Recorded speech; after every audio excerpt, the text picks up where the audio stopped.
তিনি ছিলেন অন্যায়ের বিরুদ্ধে অবিচল প্রতিরোধের প্রতীক।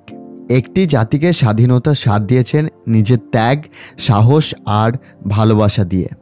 তিনি দীর্ঘ ২৭ বছর জেলে কাটিয়ে ফিরেছিলেন শুধুই ক্ষমা আর ঐক্যের বার্তা নিয়ে। তিনি নেলসন ম্যান্ডেলা, একজন নেতা, একজন যোদ্ধা, একজন মানুষ যার জীবন আজও আমাদের অনুপ্রেরণা জাগায়। চলুন আজ শুনি তার বলা কিছু চিন্তন, সত্যের বাণী, যা আমাদের জীবনের পথ দেখাতে পারে। আপনাদের সকলকে থ্রাইভটনিকের আরেকটি নতুন এপিসোডে স্বাগতম। আমি কখনো হারি না, আমি জয় করি নয়তো শিখি। সাহস মানে ভয় না থাকা নয়, ভয়ের ওপর জয়লাভ করা।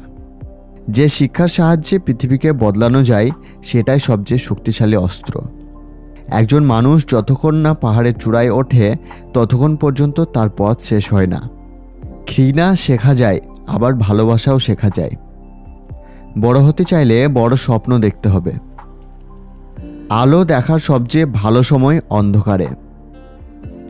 যদি তোমরা স্বাধীনতা নিয়ে কথা বলো, তবে সবাইকেই স্বাধীন হতে দাও। সবসময় মনে রেখো, মহান সবকিছু একদিন ছোট করেই শুরু করেছিল।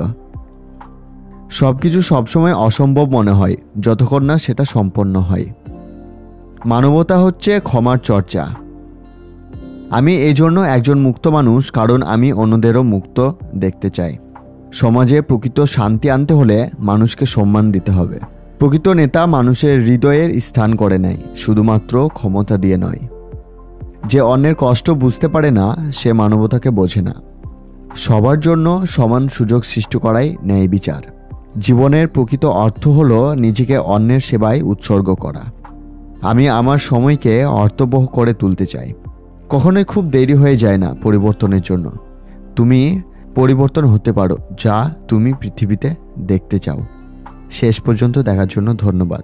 থ্রাইভটনিকের এই এপিসোডটা আপনাদের কেমন লাগলো সেটা কমেন্ট সেকশনে কমেন্ট করে জানাবেন।